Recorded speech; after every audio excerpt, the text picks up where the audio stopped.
Hi family, welcome back to Keerthi's lifestyle. ಯಾರಾದರೂ ನನ್ನ ಚಾನಲ್ನ ಹೊಸ್ದಾಗಿ ನೋಡ್ತಿದ್ರೆ ಪ್ಲೀಸ್ ಸಬ್ಸ್ಕ್ರೈಬ್ ಮಾಡಿಕೊಂಡು ವೀಡಿಯೋಸ್ ನೋಡಿ. ನೀವು ಮಾಡೋ ಒಂದು ಸಬ್ಸ್ಕ್ರೈಬ್, ಒಂದು ಕಮೆಂಟ್, ಒಂದು ಲೈಕಿಂದ ನನ್ನ ಚಾನಲಿನ ಇನ್ನೂ ಗ್ರೋತ್ ಆಗುತ್ತೆ. ಸೊ ಮರೀದೆ ಸಬ್ಸ್ಕ್ರೈಬ್ ಮಾಡಿಕೊಂಡು ವೀಡಿಯೋಸ್ ನೋಡಿ. ಏನು ಮಾಡ್ತಿರೋ ಇಲ್ಲೋ ಮೊದಲು ಸಬ್ಸ್ಕ್ರೈಬ್ ಮಾಡಿಕೊಂಡು ವೀಡಿಯೋಸ್ ನೋಡಿ. ಹಾಗೆ ಥ್ಯಾಂಕ್ಸ್ ಫಾರ್ 500 ಸಬ್ಸ್ಕ್ರೈಬರ್ಸ್. ಎಲ್ಲ ನಿಮ್ಮ ಸಪೋರ್ಟಿಂದನೇ. ಪ್ಲೀಸ್ ಇದೇ ರೀತಿ ಮುಂದೆನೂ ಸಪೋರ್ಟ್ ಕೊಡಿ ಅಂತ ಕೇಳ್ತಾ ಈ ಬ್ಲಾಗ್ನ ಸ್ಟಾರ್ಟ್ ಮಾಡ್ತಾ ಇದ್ದೀನಿ.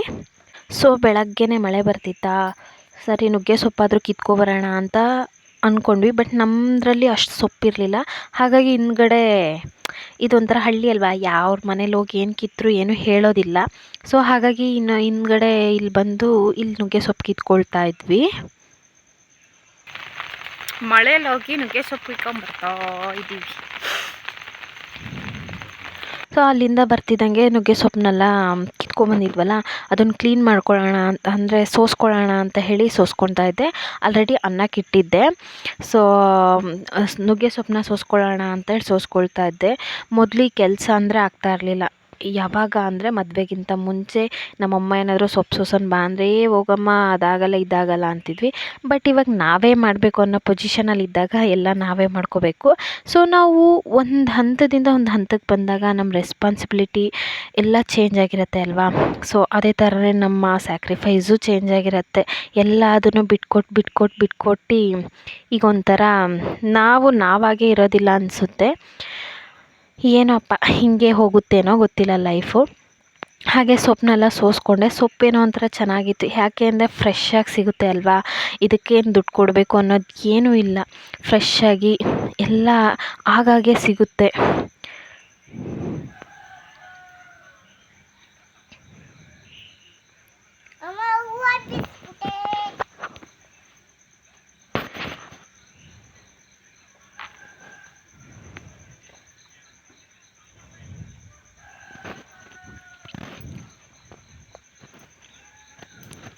ನನ್ನ ಮಕ್ಕಳು ಹೆಲ್ಪ್ ಮಾಡ್ತೀನಿ ಅಂದರು.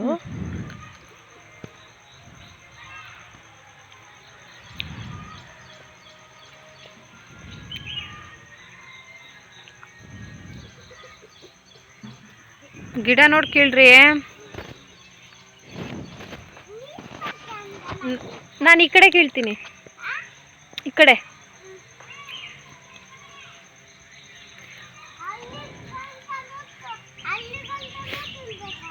ಕೀಳ್ಬೇಕು. ಇವತ್ತೊಂದೇ ದಿನ ಕೇಳೋದಿಲ್ಲ.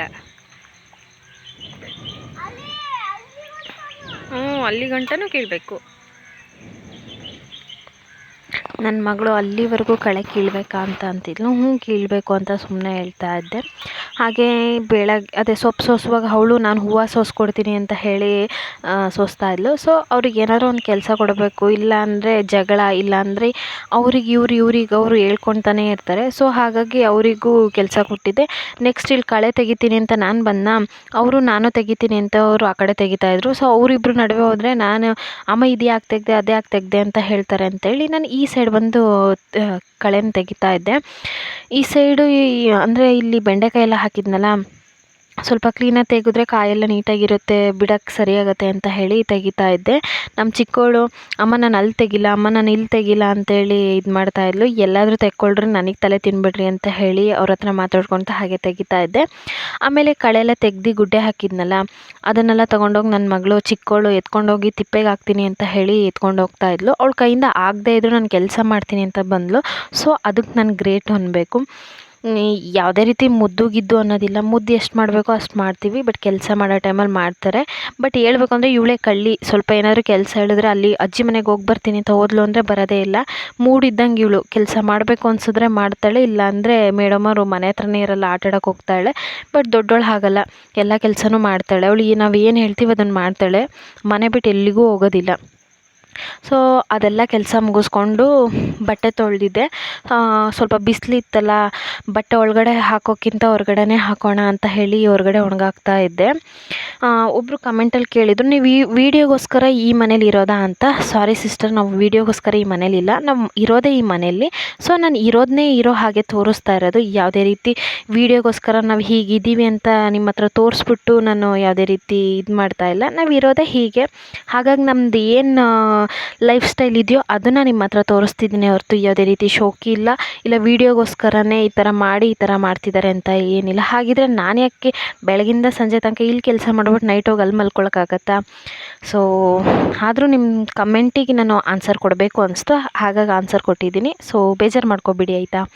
ನಾವು ವೀಡಿಯೋಗೋಸ್ಕರ ಇಲ್ಲೇ ಇರೋದು ನಾವು. ಸೊ ಬಟ್ಟೆನೆಲ್ಲ ಒಣಗಾಕ್ದೆ. ನೆಕ್ಸ್ಟು ಅವರು ಕಳೆ ಎಲ್ಲ ಕಿತ್ತಿದ್ರಲ್ಲ, ಕೀಳ್ತಾಯಿದ್ರು. ದೋಸೆ ಒಯ್ದಿರಲಿಲ್ಲ, ಆಮೇಲೆ ಉಯ್ಕೊಳ್ಳೋಣ ಅಂತ ಹೇಳಿ ಹಾಗೆ ಬಿಟ್ಟಿದೆ.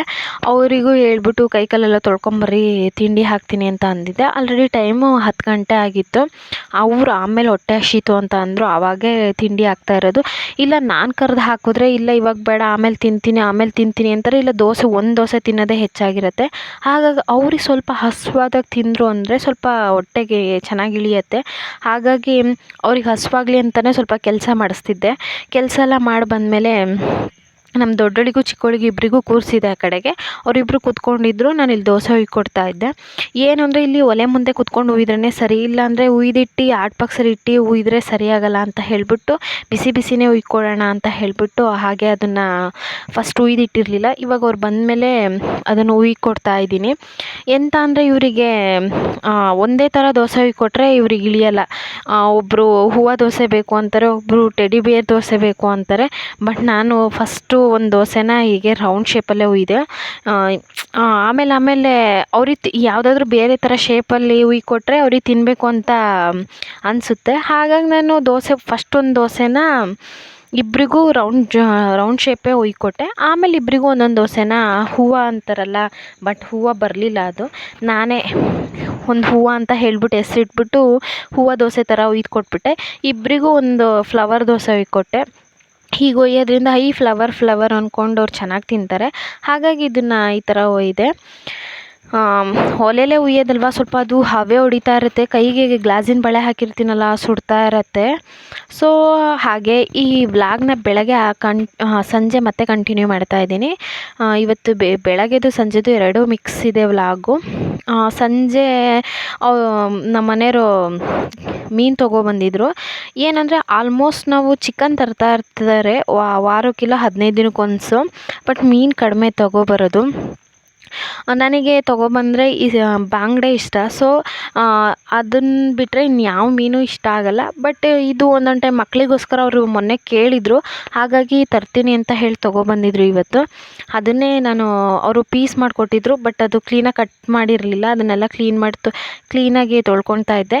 ಮನೆಗೊಂದು ಸತಿ ನಾವು ಕ್ಲೀನ್ ಮಾಡಿ ತೊಳೆದ್ರೇ ಸಮಾಧಾನ ಆಗೋದಿಲ್ಲ. ಅಂದರೆ ಅದು ಏನೋ ಒಂಥರ ಅವರು ನೀಟಾಗಿ ತೊಳೆದಿದ್ದಾರೋ ಇಲ್ಲೋ ಅಂತ ಹೇಳಿ ಇದಾಗುತ್ತೆ. ಮತ್ತು ಅವರು ಮಂಡೆ ಕಟ್ ಮಾಡಿರ್ತಾರಲ್ಲ, ಅದರೊಳಗೆ ಕಿವಿರು ಅಂತಾರಲ್ಲ, ಅದೆಲ್ಲ ನೀಟಾಗಿ ತೆಗ್ದಿರಲ್ಲ.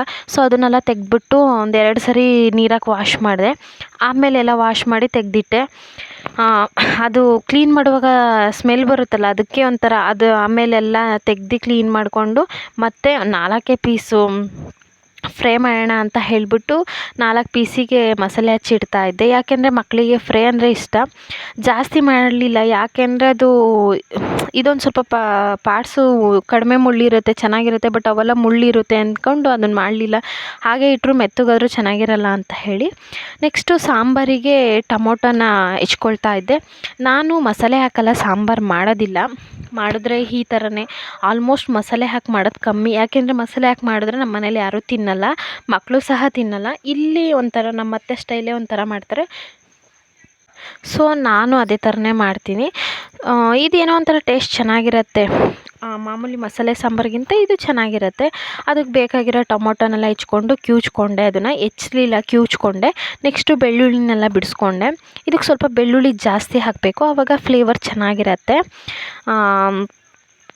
ಚೆನ್ನಾಗಿರುತ್ತಲ್ಲ. ನೆಕ್ಸ್ಟು ಕರ್ಬೇ ಸೊಪ್ಪು ಇರಲಿಲ್ಲ, ಕರ್ಬೇ ಸೊಪ್ಪು ಕಿತ್ಕೊಬರೋಣ ಅಂತ ಹೇಳಿಬಿಟ್ಟು ಬಂದೆ. ಮುಂದ್ಗಡೆ ಇರೋ ಕರ್ಬೇ ಸೊಪ್ಪು ಗಿಡ ಅದು ಕಿತ್ತು ಇವಾಗ ಚಿಗುರೋಕೆ ಬಿಟ್ಟಿದ್ದೀನಿ, ಸ್ವಲ್ಪ ದಿನ ಚಿಗುರ್ಲಿ ಅಂತ ಹೇಳಿ. ಈ ಕಡೆ ಇಲ್ಲಿ ಲಾಸ್ಟ್ ಡೆಡ್ ಎಂಡಲ್ಲಿರೋ ಕರ್ಬೇ ಸೊಪ್ಪು ಚೆನ್ನಾಗಿ ಚಿಗುರಿತಾ, ಅಲ್ಲಿ ಕಿತ್ಕೊಬರೋಣ ಅಂತ ಹೇಳಿ ಬಂದೆ. ಒಂದು ಕೈಯಲ್ಲಿ ಸರ್ಕಸ್ ಮಾಡ್ತಿದ್ದೀನಲ್ಲ, ಅದು ನೀಟಾಗಿ ಬರ್ತಿರಲಿಲ್ಲ. ಅಂದರೂ ನಾನು ಬಿಡ್ತಿಲ್ಲ ಅನ್ನೋ ರೇಂಜಿಗೆ ಅದನ್ನು ಕಿತ್ತೆ. ಫ್ರೆಶ್ ಆಗಿರುತ್ತಲ್ಲ, ಏನೋ ಒಂಥರ ಸ್ಮೆಲ್ಲು ಚೆನ್ನಾಗಿರುತ್ತೆ. ಸಿಟಿಲಿದ್ದಾಗ ಇದನ್ನೇನಾದರೂ ತೊಗೋಬೇಕು ಅಂದರೆ ಫಸ್ಟು ತೊಗೊಂಡು ಇಟ್ಕೊಂಡು 2 ದಿನಕ್ಕೆ ಅದು ಒಣಗೋಗಿರೋದು, ಆಮೇಲೆ ಯೂಸೇ ಮಾಡ್ತಿರಲಿಲ್ಲ. ಬಟ್ ಇವಾಗ ಯಾವಾಗ ಬೇಕೋ ಆವಾಗ ಬಂದು ಕಿತ್ಕೊತೀನಿ, ಇಲ್ಲ ಬೆಳಗ್ಗೆ ಸಂಜೆಗೆ 2 ಸೇರಿಸಿ ಕಿತ್ಕೊತೀನಿ. Good evening. ಎಲ್ರದ್ದು ಕಾಫಿ ಆಯಿತಾ? ಸೊ ನಾನಿವಾಗ ಸಂಡೇ ಸ್ಪೆಷಲ್ ಏನು ಗೊತ್ತಾ, ನಮ್ಮ ಮನೇಲಿ ಮೀನು ಸಾರು ತುಂಬ ದಿನದ ನಂತರ ಮಾಡ್ತಾಯಿದ್ದೀನಿ. ಯಾಕೆ ಅಂದರೆ ಪದೇ ಪದೇ ತರಲ್ಲ ನಾನ್ ವೆಜ್, ಆಲ್ಮೋಸ್ಟ್ ಕಡಿಮೆನೇ ತರೋದು. ಚಿಕನ್ ಬೇಕಿದ್ರೆ ತರ್ತಾರೆ, ಬಟ್ ಮೀನೆಲ್ಲ ಕಡಿಮೆನೇ ತರೋದು. ಸೊ ಇವತ್ತು ತಂದಿದ್ದಾರೆ, ಮಾಡೋಣ. ನಾನು ನನ್ನ ಸ್ಟೈಲಲ್ಲಿ ಮಾಡ್ತಿದ್ದೀನಿ, ಬಟ್ ಅದು ನೋಡೋರಿಗೆ ಅದು ಏನು ಅನಿಸುತ್ತೋ ಏನೋ ಗೊತ್ತಿಲ್ಲ. ಇಲ್ಲಿ ನಮ್ಮ ಅತ್ತೆ ಮನೆ ಕಡೆ ಎಲ್ಲ ಹಾಗೆ ಮಾಡೋದು, ಬಟ್ ನಮ್ಮ ಅಮ್ಮವ್ರ ಮನೆ ಕಡೆ ಮಸಾಲೆ ಎಲ್ಲ ರುಬ್ಬಿ ಮಾಡ್ತಾರೆ. ನಾನು ಈ ಥರನೇ ಮಾಡ್ತೀನಿ, ಅದು ಟೇಸ್ಟ್ ಏನೋ ಒಂಥರ ಚೆನ್ನಾಗಿರುತ್ತೆ. ಕರ್ಬೇವು ಸೊಪ್ಪೆಲ್ಲ ಕಿತ್ಕೊಂಬಣ್ಣ, ಸರಿ ಹೋಗಿ ಮುಖನೆಲ್ಲ ತೊಳ್ಕೊಬರೋಣ, ಆಮೇಲೆ ಒಲೆ ಹಚ್ಚೋಣ ಅಂದ್ಕೊಂಡು ಹೋಗಿ ಕೈಕಾಲು ಮುಖೆಲ್ಲ ತೊಳ್ಕೊಂಬಂದೆ. ತೊಳ್ಕೊಬಂದು ಹೊರಗಡೆ ಸ್ವಲ್ಪ ಹೊತ್ತು ನಿಂತ್ಕೊಂಡಿದ್ದೆ. ಏನೋ ಒಂಥರ ವಾತಾವರಣ ಚೆನ್ನಾಗಿತ್ತಲ್ಲ, ಹಾಗೆ ನಿಂತ್ಕೊಂಡು ನೋಡ್ತಾ ಇದ್ದೆ ಆ ಕಡೆಗೆ ಈ ಕಡೆಗೆ. ಏನೋ ಒಂಥರ ಚಂದ.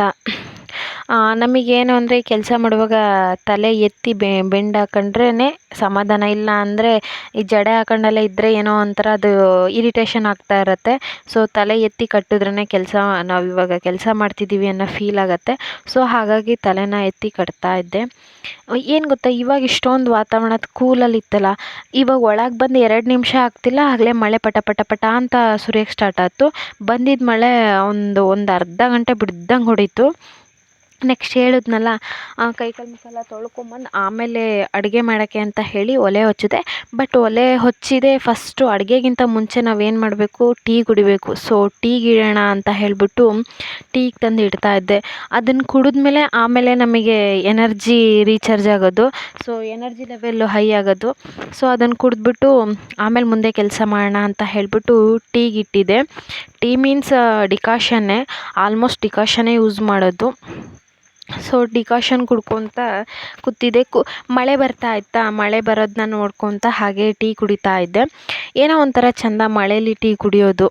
ನೆಕ್ಸ್ಟ್ ಇನ್ನೇನು ಸಾಂಬಾರಿಗೆ, ಅಂದರೆ ಸಾಂಬಾರು ರೆಸಿಪಿ ತೋರಿಸಿಲ್ಲ, ಬಟ್ ನಾನು ಸಾಂಬಾರು ಕುದಿಯೋ ಟೈಮಲ್ಲಿ ವಿಡಿಯೋ ಮಾಡ್ತಾಯಿದ್ದೀನಿ. ಸಾಂಬಾರಿಗೆಲ್ಲ ಮೀನು ಹಾಕ್ತೆ. ಇದು ಗಟ್ಟಿಗಿರಲ್ಲ, ಸ್ವಲ್ಪ ಹುಳಿ ಜಾಸ್ತಿ ಇರುತ್ತೆ ಸಾಂಬಾರು. ಸೊ ಟೇಸ್ಟ್ ಏನೋ ಒಂಥರ ಚೆನ್ನಾಗಿರುತ್ತೆ. ಹಾಗಾಗಿ ಆಲ್ಮೋಸ್ಟು ನಮ್ಮ ಅತ್ತೆನೂ ಇದೇ ಟೈಪಲ್ಲೇ ಮಾಡೋದು. ಇಲ್ಲಿ ಆಲ್ಮೋಸ್ಟ್ ಎಲ್ಲರೂ ಈ ಥರನೇ ಮಾಡೋದು. ಹಾಗಾಗಿ ನಾನು ಇದೇ ಥರನೇ ಟ್ರೈ ಮಾಡಿದೆ. ನೆಕ್ಸ್ಟು ಮೀನಿನ ಮೊಟ್ಟೆ ಇತ್ತಲ್ವ, ಅದನ್ನು ಫ್ರೈ ಮಾಡೋಣ ಅಂತ ಹೇಳಿಬಿಟ್ಟು ಈರುಳ್ಳಿನ ಸ್ವಲ್ಪ ಜಾಸ್ತಿಯಾಗಿ ಹುರಿತಾ ಇದ್ದೆ. ಅದು ಜಾಸ್ತಿಯಾಗಿ ಹುರಿದ್ರೆ ಫ್ಲೇವರ್ ಚೆನ್ನಾಗಿರುತ್ತೆ ಅನಿಸ್ತು, ಹಾಗಾಗಿ ಹುರಿತಾ ಇದ್ದೆ. ಸೊ ಫೈನಲಿ ಮೀನಿನ ಮೊಟ್ಟೆನೂ ರೆಡಿ ಆಯಿತು. ಈ ಮೀನಿನ ಮೊಟ್ಟೆ ಈ ಥರ ಬಂದಿದೆ. ನೆಕ್ಸ್ಟು ಇನ್ನೇನು ಅನ್ನ ಮಾಡಿದೆ. ಮೀನಿನ ಮೊಟ್ಟೆ ಎಲ್ಲ ಹುರಿದ್ಬಿಟ್ಟು ಅನ್ನ ಮಾಡಿದೆ. ಆಮೇಲೆ ಇನ್ನು ಫೈನಲ್ ಟಚ್ಚು ಮೀನು ಫ್ರೈ ಮಾಡೋದಿತ್ತು. ಸೊ ಅದನ್ನು ಲಾಸ್ಟಿಗೆ ಮಾಡೋಣ ಅಂತ ಹೇಳಿಬಿಟ್ಟು ಇವಾಗ ತೊಗೊಂಡು ಫ್ರೈ ಮಾಡ್ತಾಯಿದ್ದೆ. ಸೊ ಫ್ರೈ ಅಂದರೆ 4 ಪೀಸ್ ಅಷ್ಟೇ, ಜಾಸ್ತಿ ಏನು ನನಗೆ ಫ್ರೈ ಮಾಡ್ತಾ ಇಲ್ಲ. ಮಕ್ಕಳಿಗೆ ಅವರಿಬ್ಬರಿಗೆ ನಮ್ಮಿಬ್ಬರಿಗೆ ಅಂತ ಹೇಳಿಬಿಟ್ಟು 4 ಪೀಸ್, ಜಾಸ್ತಿ ಏನು ಫ್ರೈ ಮಾಡ್ತಾ ಇಲ್ಲ. ಯಾಕೆ ಅಂದರೆ ಸಾಂಬಾರಲ್ಲಿದ್ದರೂ ಅದು ಕುದ್ದು ಆದರೂ ಟೇಸ್ಟ್ ಬರುತ್ತೆ. ಫ್ರೈ ಆದರೆ ಇವಾಗ ಒಂದು ಟೈಮ್ ತಿಂತಾರೆ ಅಷ್ಟೇ, ಮತ್ತು ಬೆಳಗ್ಗೆಗೆ ಅದು ಮತ್ತೆ ಬಿಸಿ ಮಾಡಿಕೊಡು ಅಂದರೆ ಮತ್ತು ಆಯಿಲು ಹಾಕಿದ್ನೇ ಹಾಕಿದ್ರೆ ಏನೋ ಒಂಥರ ಟೇಸ್ಟ್ ಇರಲ್ಲ ಅಂತ ಹೇಳಿಬಿಟ್ಟು 4 ಪೀಸ್ನ ಕರಿತಾ ಇದ್ದೆ. ಈ ಫ್ರೈನೆಲ್ಲ ಕರೆದ್ಬಿಟ್ಟು ಮಕ್ಕಳು ಅಲ್ಲಿ ಹೋಗಿದ್ರು, ಅವ್ರನ್ನ ಕರೆದ್ಬಿಟ್ಟು ಆಮೇಲೆ ಊಟ ಹಾಕಬೇಕು ಅಂತೇಳಿ ಕರಿತಾ ಇದ್ದೆ. ಫೈನಲಿ ಸಂಡೇ ಡೇ ನಮಗೆ ಈ ಥರ ಹೋಗಿತ್ತು. ಸೊ ಮೀನು ಫ್ರೈ ಹಾಗೆ ಮತ್ತು ಮೀನು ಮೊಟ್ಟೆನ ಹುರಿದಿದ್ದೆ. ನೆಕ್ಸ್ಟು ಸಾಂಬಾರು, ಹಾಗೆ ಬಿಸಿ ಬಿಸಿ ಸಾಂಬಾರು, ಬಿಸಿ ಬಿಸಿ ಅನ್ನ. ಸೊ ನೀವೇ ನೋಡ್ತಿರ್ಬೋದು. So thanks for watching. ಈ ವಿಡಿಯೋ ಇಷ್ಟ ಆಗಿದರೆ ಪ್ಲೀಸ್ ಲೈಕ್ ಮಾಡಿ, ಕಮೆಂಟ್ ಮಾಡಿ, ಹಾಗೆ ಮರಿದೆ ನನ್ನ ಚಾನಲ್ನ ಸಬ್ಸ್ಕ್ರೈಬ್ ಮಾಡಿ. ನೀವು ಮಾಡೋ ಒಂದು ಸಬ್ಸ್ಕ್ರೈಬ್ ತುಂಬ ಹೆಲ್ಪ್ ಆಗ್ತಿದೆ. Thanks once again 500 subscriber ಆಗಿರೋದಕ್ಕೆ.